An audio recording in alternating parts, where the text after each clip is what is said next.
దేశ నలుమూలల నుండి ఎంతో మంది భక్త మహాశైలు చేస్తున్నారు. అలాంటి దేశ నలుమూల నుండి పీఠాధిపతులు కూడా వచ్చేస్తున్నారు. ఈ ఉత్సవం 28వ తారీఖు ఉదయం 3:30 గంటలకు చాందనీ అలంకారంతో ప్రారంభం. బాబా గారి శుద్ధి స్నానం చేయించడం జరుగుతుంది.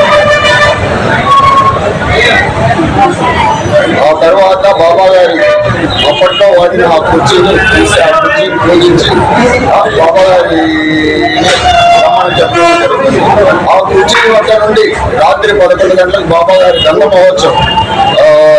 అప్పట్లో బాబా గారు ఏ విధులు గుండా నడిచేవారు ఆ విధులు గుండా అత్యంత వైభవంగా కళ్ళు వెలుగుట్టు గడిపే బాణాసంచాతో, నవగట్టు మేళాలతో, సన్నాయి మేళాలతో, కనక తప్పెట్లతో, గుట్టబొమ్మ వేదాల వేషాలతో, ఎన్నో రకాల వాయిద్యాలతో బాబా గారు ఒక మహారాజు వలె, ఒక యోగేశ్వరుడు వలె ఆయన ఏ విధుల్లో నడిచేవాడు ఆ విధులు గుండా తీసుకొని బాబా గారి మంచం వద్దకు చేరుకొని అక్కడ పూజ అనంతరం బాబా గారిని ఆ గుర్రం మీద ఆహ్వానించడం జరుగుతుంది.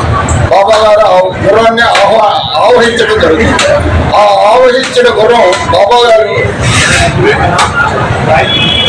ఏ విధుల్లో నడిచేవారో ఆ విధులు కూడా తీసుకొని వస్తే ఈ గుంటూరు చుట్టుపక్కల అన్ని జిల్లాల వాళ్ళు కూడా వచ్చి సంతానం లేనితో బాధపడేవారు, రోగాలతో బాధపడేవారు, ఎన్నో ఆర్థిక ఇబ్బందులు, ఉద్యోగాలు లేని వాళ్ళు, ఎన్నో విధాల బాధలతో ఉన్నవారు ఆ బాబా గారి గుర్రాన్ని పాదాలను తాకి వారి కోరిక చెప్పుకుంటే మళ్ళీ ఉరుసు వచ్చే టయానికి, ఉరుసు గంధోత్సవానికల్లా ఆ కోరికలు నెరవేరుతాయని భక్తుల యొక్క మిక్కిలి విశ్వాసం. ఈ ఉరుసు ఉత్సవానికి విచ్చేస్తున్న భక్త మహాశైలికి సుమారు రోజుకి 30,000 మంది పైచిలుకు భక్తులకి అన్న సంతర్పణ కార్యక్రమం, ఈ 5 రోజులు కూడా అన్న సంతర్పణ కార్యక్రమం అత్యంత వైభవంగా జరుగుతుంది. ధన పేద తారతమ్యం లేకుండా ప్రతి భక్తుడు కూడా ఆ అన్న ప్రసాదాన్ని బాబా గారు ఆ ప్రసాదాన్ని ఆవహించుంటారని భక్తుల యొక్క వ్యక్తి విశ్వాసం.